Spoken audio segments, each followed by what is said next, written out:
Berita terakhir dari Kabupaten Maluku Tenggara, sekolah di Palang hingga 2 bulan ratusan siswa terlantar.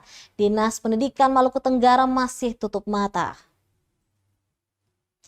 2 bulan sudah gedung SD Negeri Banda Efrua di Palang Adat atau Sasi hingga menyebabkan 149 siswa terlantar.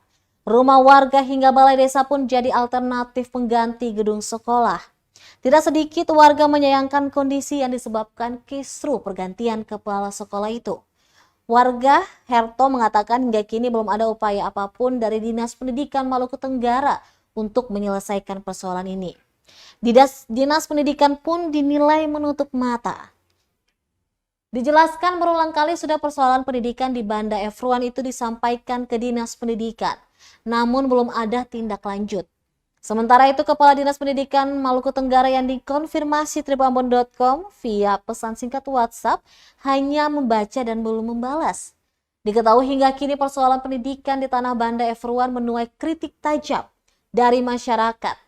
Terbaru via media sosial Facebook muncul berbagai kritikan dalam bentuk narasi maupun flyer yang menyindir kinerja Pemda Maluku Tenggara dan Dinas Pendidikan.